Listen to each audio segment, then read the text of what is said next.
day to you. Thank you so much for joining us here on Weekend Now. I'm Maria LaRosa. And I'm Jeff Morrow. Storms rolled into the Indiana State Fair last evening, collapsing a stage onto the crowd below. Yeah, 5 people were killed and at least 40 others were hurt. All right, we want to get the latest right now from Sergeant Richard Myers. He's with the Indiana State Police. And Sergeant, I understand that you responded soon after. What did you see when you got there?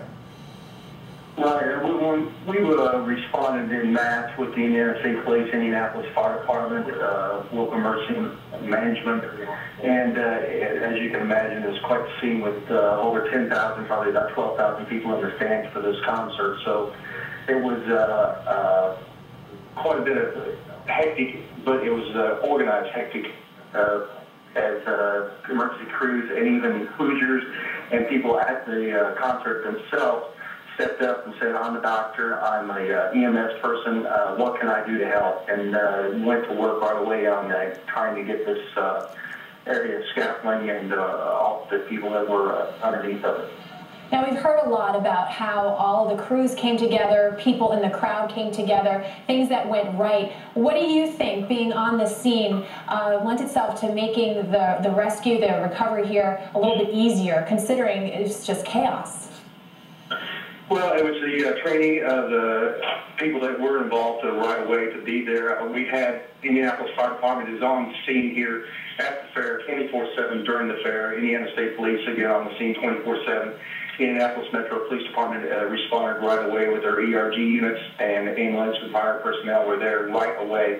And then again, with the people that just stepped up and said, here I am, what can I do? And even people that weren't in the staging area, that were out in the fair and learned of this incident, came in to troopers and said, I'm a doctor, I'm an emergency person, let me help, and they guided them to where they need to be treating victims. When you first got on the scene there, was it organized chaos, I guess is what you'd call it, or was there a lot of people running around in different directions? I mean, did the police really have to gain control of the crowd at that point, or was everybody fairly calm?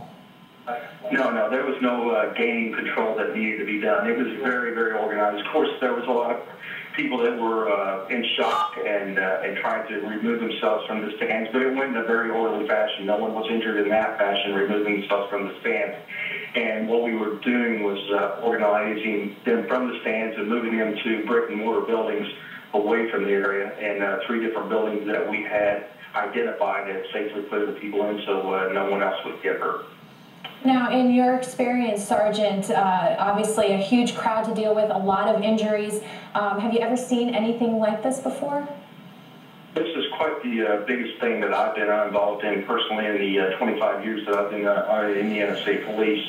But I'm very proud of the response that the Indiana State Police and the other emergency workers that were here did, and I think that many more injuries were prevented, and probably some of their deaths were prevented because of the fast action by these emergency personnel. All right, that's Richard Myers with the Indiana State Police.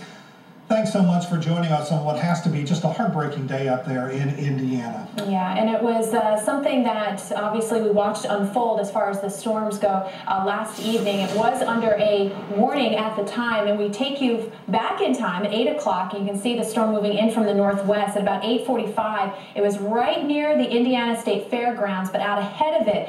That was the problem. We had the gusty winds estimated to be about 60, 70 miles per hour before the actual and most intense part of the thunderstorm came through. That was about 15 minutes later, and then by 9:15 the storm had rolled through.